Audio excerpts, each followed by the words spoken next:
अस्सलाम वालेकुम dear students, this is me sir Dishan Hafeez. हमने अपने वादे के मुताबिक आप लोगों के लिए ऑनलाइन रिकॉर्डेड लेक्चर्स का सिलसिला शुरू कर दिया है। केमिस्ट्री फिजिक्स की क्लासेस आप ऑलरेडी सुन रहे हैं। उसी सिलसिले में आज मैथमेटिक्स का हमारा पहला लेक्चर है।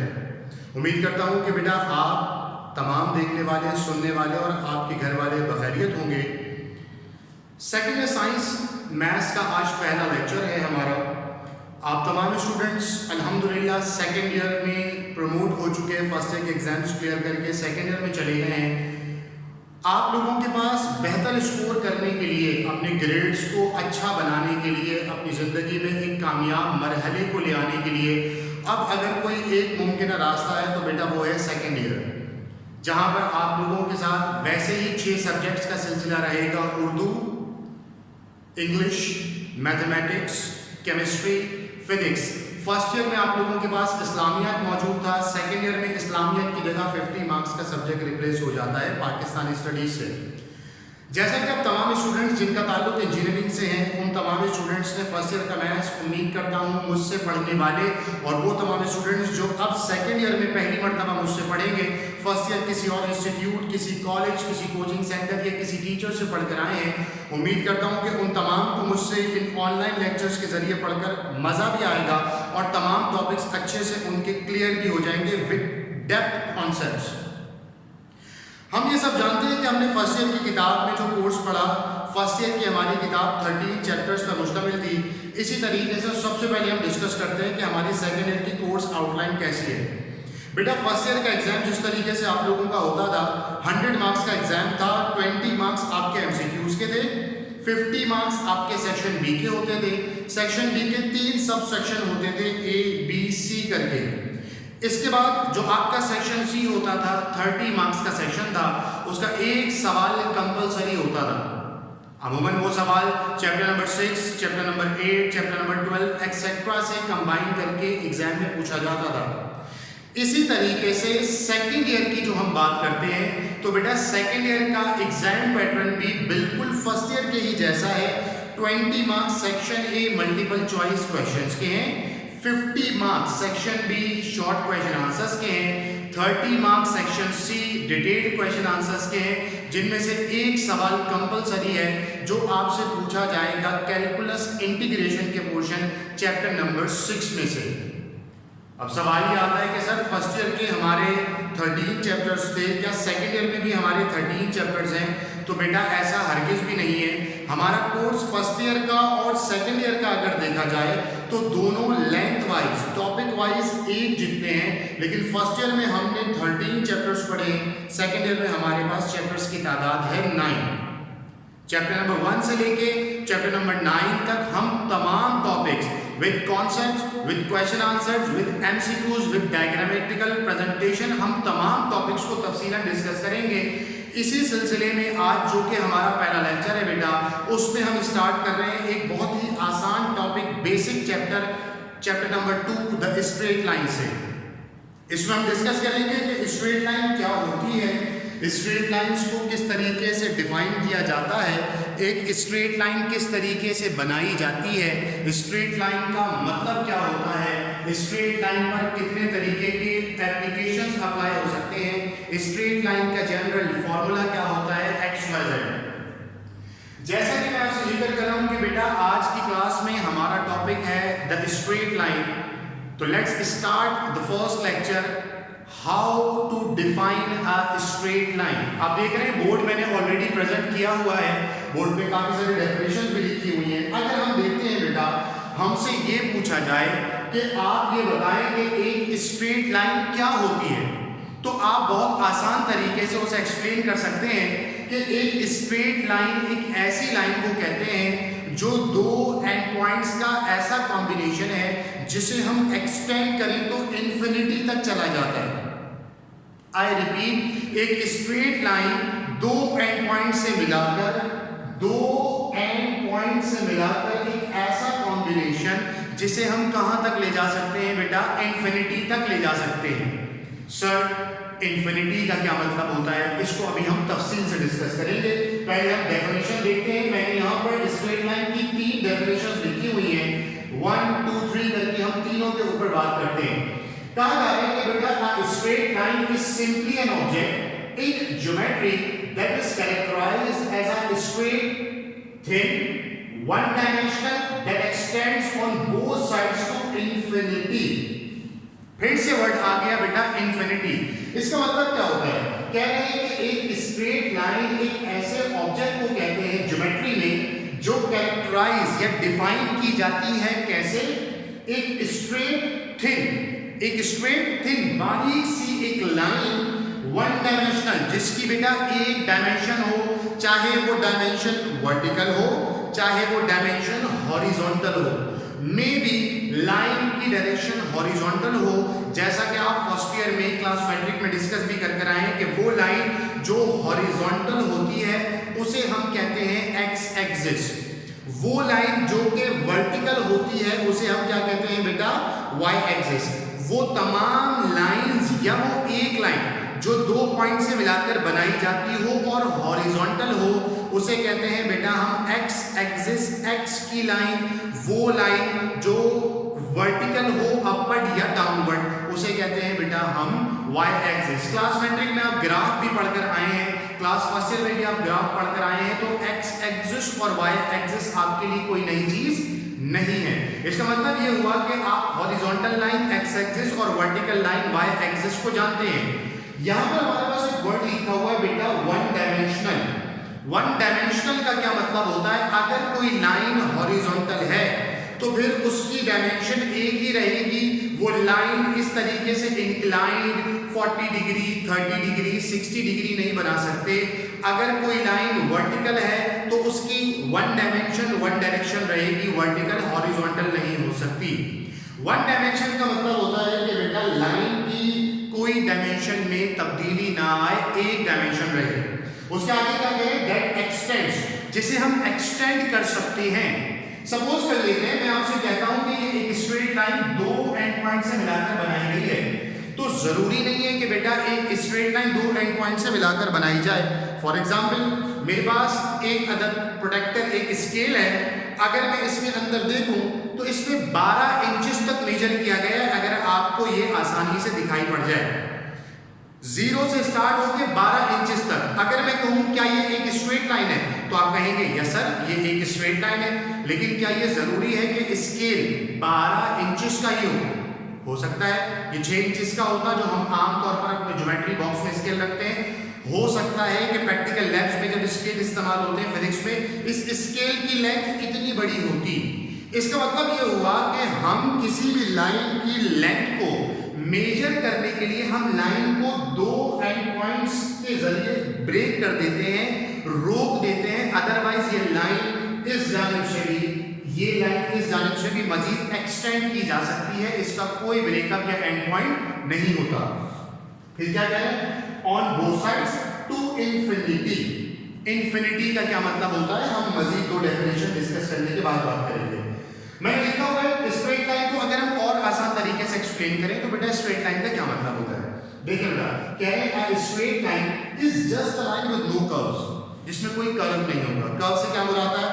कर्व से मुराद for example this one, curve से मुराद आप एक ब्रिज चढ़ रहे हैं, एक स्ट्रेट लाइन है लेकिन फिर वो एक जगह से चेंज होता है और ब्रिज से हम क्या कर देते हैं बेटा नीचे उतर जाते हैं। हम वाटर पार्क जाते हैं, हम वापस स्लाइड्स देखते हैं तो वो स्लाइड्स बिल्कुल स्ट्रेट होती है, कुछ स्लाइड्स हमारे पास जो है वो मूव कर रही होती हैं। इसका मतलब ये हुआ कि अगर कहीं पर कर्व आ जाता है, फॉर एग्जाम्पल हम एक रोड के ऊपर, चूंकि रोड एक स्ट्रेट लाइन है जब तक उसके अंदर कोई डायमेंशन तब्दील नहीं होती, रोड एक स्ट्रेट लाइन है, लेकिन हम देखते हैं कि बेटा स्ट्रेट लाइन रोड के ऊपर अक्सर हम ऐसा होता है कि हम अपनी बाइक या कार में मूव कर रहे होते हैं और हमारे पास स्पीड ब्रेकर आ जाता है। तो स्पीड ब्रेकर आने से क्या होता है कि अगर स्पीड ब्रेकर है तो हम फिर उस रोड पर यूं चढ़ने के बाद हम नीचे की जाने उतरते हैं, स्ट्रेट लाइन नहीं रहती। अगर उस रोड पे स्पीड ब्रेकर यानी कोई कर्व आ जाता है तो इट सिंपली मींस कि वो स्ट्रेट लाइन नहीं है। उसका क्या नाम होता है इंशाल्लाह हम इस चैप्टर में आगे चल के तफसील से डिस्कस करेंगे। एक और डेफिनेशन में क्या कह रहे हैं? A straight line is the set of all points between and extending beyond two points। इसका मतलब क्या होता है? अगर हम इन दो पॉइंट्स की बात करते हैं ना बेटा, तो इन दो पॉइंट्स के दरमियान हमने चूंकि ये दो पॉइंट्स ले रखे हैं, एक पॉइंट ये और एक पॉइंट ये, इस पॉइंट के दरमियान बहुत सारे छोटे छोटे पॉइंट्स हमारे पास मौजूद होते हैं, जिनको हम ज्वाइन कर दें तो हमारे पास एक अदद क्या बन जाती है बेटा, स्ट्रेट लाइन बन जाती है। इसका मतलब ये हुआ कि अगर हम स्ट्रेट लाइन की इन जनरल बात करें तो वन डायमेंशनल एक ऐसी लाइन जिसमें कोई कर्व नहीं होता, या सिंप्लीफाइड फॉर्म में हम बात करें कि एक ऐसी लाइन जिसका कोई कर्व नहीं है, कोई ब्रेक नहीं होता, या ये हम कहें कि दो पर्टिकुलर पॉइंट्स के दरमियान बहुत सारे पॉइंट्स का अगर कॉम्बिनेशन देखा जाए तो उसे क्या कहा जाता है बेटा, स्ट्रेट लाइन। यहां तक तो हो गई हमारी स्ट्रेट लाइन की बात। हमने डेफिनेशन में ये डिस्कस किया कि स्ट्रेट लाइन का कोई एंड पॉइंट नहीं होता, और वो स्ट्रेट लाइन बेटा कहां तक चली जाती है, वो स्ट्रेट लाइन चली जाती है बेटा इंफिनिटी तक। अभी इस इंफिनिटी का क्या मतलब होता है, इनफाइनाइट का क्या मतलब होता है। इनफाइनाइट या इंफिनिटी के बहुत सारे कॉन्सेप्ट्स, बहुत सारी डेफिनेशन हो सकती हैं। हम एक मुख्तसर सी बात करते हैं, इन्फिनिटी इन जनरल बात कर रहे हैं, मैथमेटिक्स से हटकर या मैथमेटिक्स में बात करें तो इन्फिनिटी एक ऐसे कॉन्सेप्ट को कहते हैं that something have an existence, कोई चीज एग्जिस्ट करती है, मौजूद है, बट अब तक अनडिस्कवर है, बहुत डिस्टेंस पर मौजूद है। इसका क्या मतलब होता है, सर एक चीज इन्फिनिटी है और वो हमारे पास क्या हो, बहुत डिस्टेंस पर मौजूद हो। बहुत ज्यादा डिस्टेंस पर होने का क्या मतलब होता है, या किसी भी चीज का इन्फिनिटी तक चले जाने का क्या मतलब होता है। अगर हम इन्फिनिटी की बात करते हैं तो हम मैथमेटिक्स से थोड़ी देर के लिए अगर हट जाएं, हम एक जनरल परसेप्शन की बात करते हैं कि इन्फिनिटी का कॉन्सेप्ट कहां से बहुत आसानी से हमें समझ में आ सकता है। As we all belongs to the Islam, हम मुसलमान हैं अल्हम्दुलिल्लाह रब्बिल आलमीन, और वो तमाम स्टूडेंट्स जो कि मुस्लिम नहीं हैं, इस्लाम से ताल्लुक़ नहीं रखते, उनके भी मज़ाहिब में कहीं ना कहीं स्ट्रेट लाइन का या इन्फिनिटी का कोई ना कोई कॉन्सेप्ट मौजूद है। मैं अपनी नाक़िस मालूमात के मुताबिक इन्फिनिटी को इस तरीके से डिफाइन कर सकता हूँ कि हम सब मुसलमानों ने कुरान मजीद में और अहादीस मुबारका सल्लल्लाहु अलैहि वसल्लम में हमने एक वाक़या पढ़ रखा है बहुत मशहूर, जिसे हम कहते हैं बेटा वाक़या मेराज।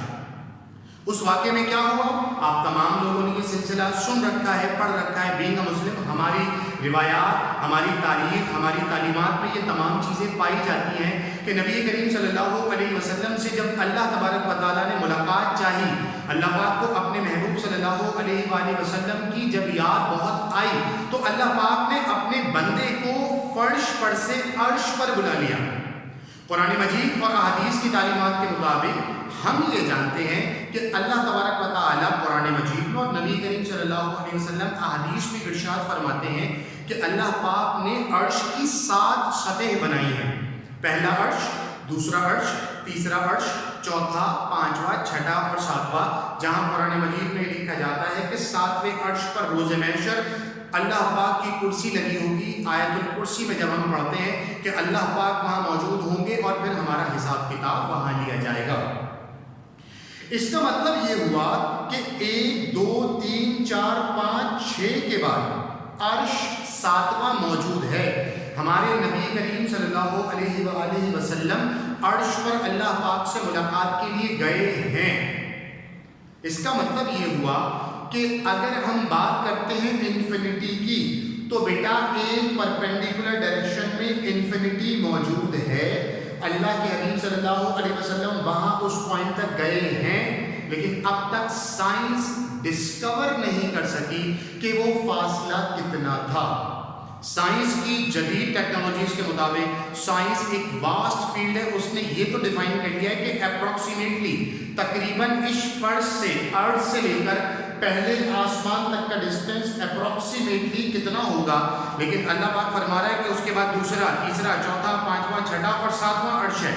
और हम ये जानते हैं, हम ये सुनते हैं कि अल्लाह के हबीब सल्लल्लाहु अलैहि वसल्लम जब 7वें अर्श तक गए हैं इस परपेंडिकुलर डायरेक्शन में फर्श से अर्श तक, इसका मतलब वो डिस्टेंस इन्फिनिटी को डिफाइन करता है। कोई चीज एग्जिस्ट करती है जहां हमारे हबीब सल्लल्लाहु अलैहि वसल्लम जाकर आए हैं, बट अब तक साइंस या साइंस के अलावा अब तक इन तमाम चीजों को, इस डिस्टेंस को मेजर नहीं किया जा सका। इसका मतलब ये हुआ आसान सी लैंग्वेज में कि कोई चीज इन्फिनिटी होती तो है, अगर हम उसको डिफाइन करना चाहें तो मैंने उसको एक इस्लामिक पर्सपेक्टिव से कि बेटा हम एक इस्लामिक कंट्री से बिलोंग करते हैं और हम में से अक्सरियत मुस्लिम हैं, इस्लाम से ताल्लुक़ रखते हैं, तो मैंने कोशिश की कि आपको इन्फिनिटी का एक कॉन्सेप्ट दूँ। अदरवाइज मैथमेटिक्स में अगर प्योर मैथमेटिक्स की बात करते हैं कि सर सिर्फ मैथमेटिक्स में इन्फिनिटी किसको कहते हैं, बेटा मैथमेटिक्स में या फिजिक्स में इन्फिनिटी एक ऐसे कॉन्सेप्ट का नाम है जो अनएक्सप्लेनेबल हो, एग्जिस्ट करता है, अनडिस्कवर अनएक्सप्लेनेबल हो, अभी तक हम उसकी रेंजेस तक ना गए हों। ये तो बात हो गई किसकी बेटा, इन्फिनिटी की। हमने बात की अभी तक के लेक्चर में व्हाट इज स्ट्रेट लाइन, हमने उसके 3 डिफरेंट पर्सपेक्टिव देखे कि स्ट्रेट लाइन क्या होती है, वन डायमेंशनल होती है, स्ट्रेट और थिन होती है, एक्सटेंड कर सकते हैं दोनों तरफ से, लेफ्ट साइड से भी राइट साइड से भी, कहां तक बेटा, तो इन्फिनिटी। फिर हमने देखा स्ट्रेट लाइन सिंपली वो लाइन होती है जिसके अंदर कोई कर्व मौजूद नहीं होता। हमने तीसरा पर्सपेक्टिव क्या देखा कि 2 पॉइंट्स, पर्टिकुलर पॉइंट्स के दरमियान बहुत सारे छोटे छोटे पॉइंट्स का जब हम कॉम्बिनेशन फाइंड करते हैं तो वो क्या कहलाती है बेटा, स्ट्रेट लाइन कहलाती है। जैसा कि हम फिजिक्स में पढ़ते हैं डिस्टेंस और डिस्प्लेसमेंट, तो डिस्टेंस बहुत सारे पॉइंट्स का बहुत सारे रीजन से होकर आने एक पाथ को कहते हैं, जबकि जब हम डिस्प्लेसमेंट की बात करते हैं तो वो कहलाता है distance between 2 shortest, the distance between 2 points. यही कह लें कि वो कहा जाता है the shortest distance between any 2 points. तो अगर हम कहें कि क्या ये लाइन डिस्प्लेसमेंट को शो करती है तो आप कहेंगे यस सर, बिल्कुल डिस्प्लेसमेंट को शो करती है। ये लाइन इस वक्त शो कर रही है द डिस्टेंस बिटवीन 2 पॉइंट्स और the shortest distance between 2 points. ये तो बात होगी बेटा स्ट्रेट लाइन की। जो जब हमारे पास एक अगर स्ट्रेट लाइन हो और हम उसकी बात करते हैं तो उसकी जनरल फॉर्म भी है, उसकी जनरल फॉर्म का जो फॉर्मूला है वो क्या है बेटा, y is equals to mx plus c, y is equals to mx plus c, where y is dependent variable, where x is depends on y, independent variable, where m is slope and c is intercept। मैं 2 चीजें आज की class में आपको सिर्फ नाम बता रहा हूं। m रिप्रेजेंट कर रहा है बेटा किसको, स्लोप को, c रिप्रेजेंट कर रहा है किसको बेटा, y इंटरसेप्ट्स को। इंशाअल्लाह सेकंड यानी इस लेक्चर के बाद जो वेरी नेक्स्ट लेक्चर होगा उसमें हम एक्सरसाइज के सवालात करने के साथ साथ एक छोटा सा कॉन्सेप्ट डिस्कस करेंगे कि y इंटरसेप्ट क्या होता है, और हम ये भी डिस्कस करेंगे कि स्लोप का क्या मतलब होता है।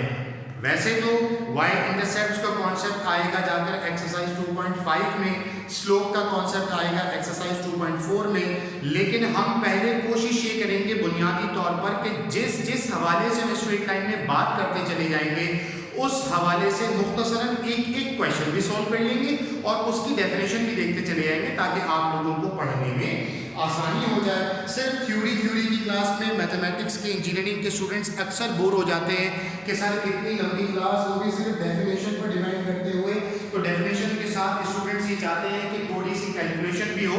तो आज की क्लास में भी हमने एक सवाल का सिलसिला ऐसा रखा है टॉपिक का कि हम उसमें थोड़ी सी कैलकुलेशन करेंगे। नेक्स्ट क्लास में हम इंटरसेप्ट और स्लोप पढ़ेंगे तो इनके हवाले से भी मुख्तसरन कैलकुलेटेड सवाल कर लेंगे। अगर हम बात करते हैं बेटा लाइन की, तो लाइंस मुख्तलिफ तरीके की हो सकती हैं, जिनमें से 2-3 काइंड्स को हम आज डिस्कस कर रहे हैं इंशाल्लाह। उसकी पहली काइंड है बेटा जिसे हम कहते हैं लाइन सेगमेंट। कह रहे हैं a line is straight, it continuous in both directions. एक लाइन सेगमेंट एक ऐसे सेगमेंट को कहते हैं जो कि मैंने यहाँ पर डिस्कस भी करा, एक स्ट्रेट लाइन ऐसी लाइन को या एक लाइन सेगमेंट ऐसे सेगमेंट को कहते हैं जिसमें हम क्या डिफाइन कर सकते हैं बेटा, 2 पॉइंट्स का डिस्टेंस, और वो कहां तक चला जाता है, इंफिनिटी तक चला जाता है। इसी तरीके से एक और लाइन होती है जिसमें हम 2 एंड पॉइंट्स, आप गौर से देखिएगा जिसमें मैंने एरोज बनाए हुए हैं, ये रिप्रेजेंट करते हैं स्ट्रेट लाइन को जो दोनों साइड से कंटिन्यू हो सकती है। अब सवाल ये आता है कि सर यहाँ पर लाइन में आपने पॉइंट्स बनाए हुए हैं, यहाँ पर आपने 2 एरोज डिफाइन किए, एरोज डिफाइन कर रहे हैं इन्फिनिटी को कि लाइन इन्फिनिटी तक जा सकती है। इस वक्त ये लाइन सेगमेंट डिफाइन कर रहा है पर्टिकुलर लाइन के एक पोर्शन को, जैसा कि मैंने जिक्र किया था कि इस स्केल में हमने इसको बाउंड कर दिया, इसकी लेंथ फिक्स कर दी है, इसे कहते हैं बेटा हम लाइन सेगमेंट। तो यही लिखा हुआ है कि हम कह रहे हैं a line segment is a straight line, it is the part of a line between 2 points called and points. ये एक ऐसी लाइन है जो मुकम्मल एक एक्सटेंडेड इंफिनिटी तक जाने वाली लाइन के दो पॉइंट से मिलाकर बनाई जाए, और उन दो पॉइंट्स को क्या कहा जाता है बेटा? And points. उन दो पॉइंट्स को, इन दोनों पॉइंट्स को क्या कहा जाएगा? And points. फिर एक और लाइन होती है जिसको अगर हम इस तरीके से डिफाइन करें, जिसमें एक तरफ एरो हो कंटीन्यूअस का रिप्रेजेंट करता हो, एक तरफ इसमें हमने पॉइंट रिप्रेजेंट किया हुआ है जिसका मतलब होता है फिक्स, अब हम उसके बाहर नहीं जा सकते। इसका मतलब ये हुआ, इस लाइन का नाम होता है रे, RAY, रे। कह रहे हैं a ray is a part of a line, it has one end point, जिसमें एक पॉइंट एंड पॉइंट कहलाता है। जैसे यहाँ दो एंड पॉइंट से, इसमें एक एंड पॉइंट होता है, उसके पीछे लाइन कंटिन्यू नहीं हो सकती। एक तरफ एरो दिया हुआ है, कह रहे हैं it has one end point, it is straight and continuous in one direction or in only one direction। इसका मतलब सर क्या हमेशा राइट वर्ड सीधे हाथ की तरफ ही होगा? ऐसा जरूरी नहीं है, आप लेफ्ट हैंड साइड पर भी एरो बना सकते थे। इस ऐसी लाइन को क्या कहते हैं बेटा? रे कहते हैं। ये एक स्ट्रेट लाइन है जो दोनों डायमेंशन में कंटिन्यू हो सकती है। ये एक लाइन सेगमेंट है जो फिक्स सेगमेंट होता है, और ये हमारे पास रे है जिसका एक एंड पॉइंट फिक्स होता है, और उसकी दूसरी साइड एरो से शो करते हैं। एरो से रिप्रेजेंट कर रहे हैं, एरो रिप्रेजेंट करता है कि किसी एक तरफ से वो कंटिन्यू हो सकती है, इंफिनिटी तक जा सकती है। तो अभी तक की क्लास में हमने क्या देखा है बेटा? अभी तक की क्लास में हमने ये देखा कि हमारे पास स्ट्रेट लाइन क्या होती है, उसके हमने तीन पर्सपेक्टिव पढ़े, उसकी जनरल फॉर्म क्या होती है ये देखा हमने। स्लोप और इंटरसेप्ट्स का कॉन्सेप्ट अगली क्लास के लिए रखा है। फिर हमने देखा है कि लाइन किस किस तरह की हो सकती है, स्ट्रेट लाइन क्या होती है, लाइन सेगमेंट क्या होता है, और रे किसको कहते हैं। अगर हम ये कहें इस पर्टिकुलर लाइन सेगमेंट की बात करें जिसके दो एंड पॉइंट्स है, इसको फिक्स कर दिया है। फॉर एग्जांपल ये मेरे पास एक अदद स्केल मौजूद है, और मैं आपसे कहता हूं कि इस स्केल की मदद से आप इन दोनों एंड पॉइंट्स के दरमियान का डिस्टेंस फाइंड करें। तो आप पता है क्या करेंगे? आप सिंपली क्या करेंगे, इस स्केल को यहाँ रखेंगे और जीरो से यहाँ स्ट्रेट करवाकर आप इसको देख लेंगे। इस वक्त ये लाइन मेरे पास है 29 सेंटीमीटर की। इस वक्त मेरे पास लाइन कितने सेंटीमीटर की है बेटा? 29 सेंटीमीटर। अगर हम इंचेस में बात करते हैं तो ये लाइन है हमारे पास 11.5 इंचेस की। सपोज करते हैं कि इस वक्त ये लाइन ड्रॉ की हुई है, ये स्केल हमारे पास मौजूद है, और हम इस स्केल के जरिए इन दोनों पॉइंट्स के दरमियान का डिस्टेंस फाइंड करना चाहते हैं। तो ये तो क्लास 3-4 के बच्चों को सिखा दिया जाता है कि आप इस स्केल की मदद से काम कर लें। सपोज कर ले स्केल का यूज अलाउ नहीं है, हमें कहा जाए कि स्केल अलाउ नहीं है, बोर्ड के ऊपर मैं ऐसे ही क्या करूं, दो पॉइंट्स बनाऊं और आपको कहूं मेजर करें, तो आप क्या करेंगे? क्या बेटा आप इसको बालिश में नापना शुरू कर देंगे? आप बोलेंगे सर भाई ये तो यहाँ से लेके यहाँ तक का डिस्टेंस है, या फिंगर रख रखेंगे 4 फिंगर्स एक्सेट्रा।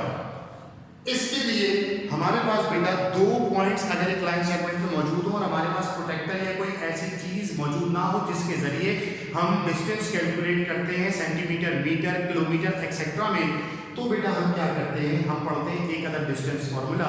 दो पॉइंट्स के दरमियान डिस्टेंस फाइंड करने का जो फॉर्मूला होता है, अगर हम पहले एक लाइन सेगमेंट की बात करें तो हम ये जानते हैं बेटा एक पॉइंट क्या होता है। किसी भी पॉइंट को हम डिफाइन कैसे करते हैं, जरा गौर से देखिए। हमारे पास दो तरह के एक्सिस होते हैं बेटा, एक हमारे पास होता है वाई एक्सिस, दूसरा हमारे पास होता है बेटा एक्स एक्सिस। ये हमारे पास एक्स है, ये हमारे पास वाई एक्सिस है। इस एक्स एक्सिस में भी यहाँ पर कुछ पॉइंट्स होंगे भाई, फॉर एग्जांपल 1 2 3, और यहाँ पर भी होंगे 1 2 3, फॉर एग्जांपल 3 2 और 1। ये मैट्रिक क्लास में और फर्स्ट ईयर की क्लास में आप लोग ये बेसिक्स पढ़कर आए।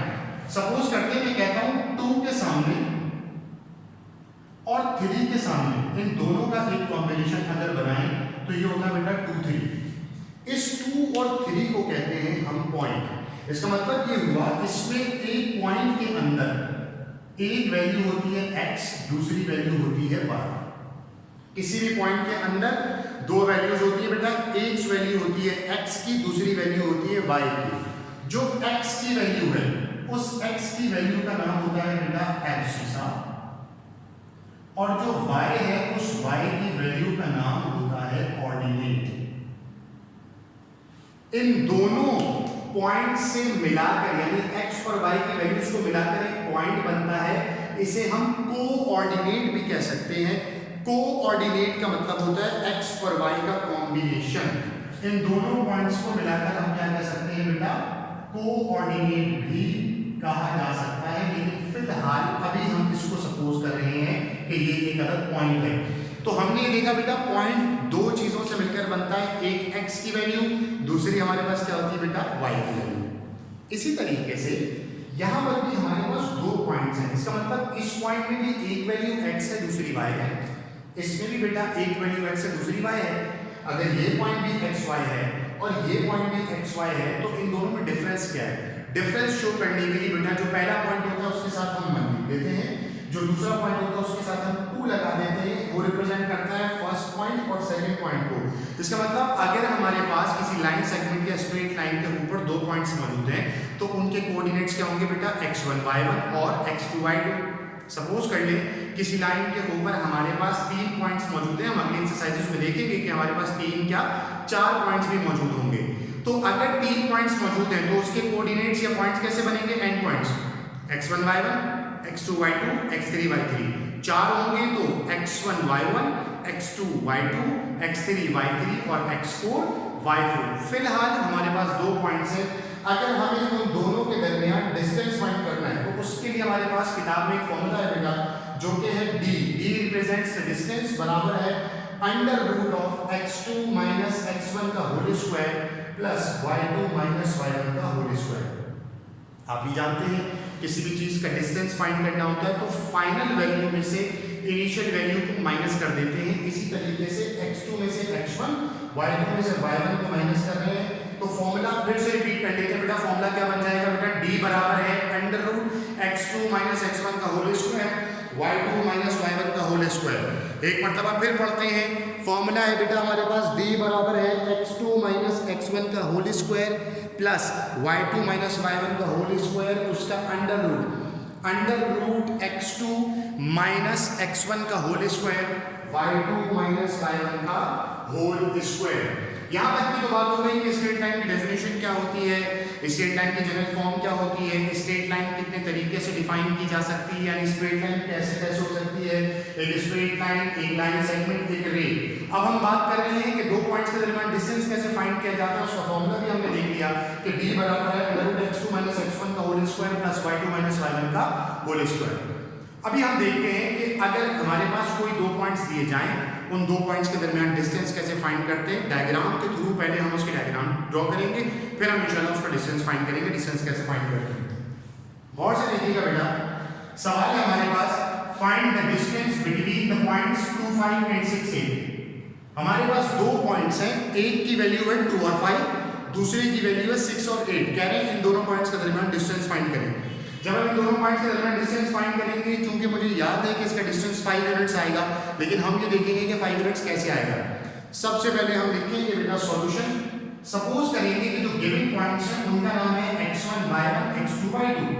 सर ये कहां से आया? अभी हमने कुछ मिनट्स पहले यहाँ पर डिस्कस किया है कि अगर एक स्ट्रेट लाइन के ऊपर दो पॉइंट्स मौजूद होंगे और पॉइंट बनता है बेटा x और y की वैल्यू से मिलाकर, और यहाँ अगर दो पॉइंट्स हैं तो एक पॉइंट का नाम होगा x1 और y1, दूसरे पॉइंट का नाम होगा बेटा x2 और y2।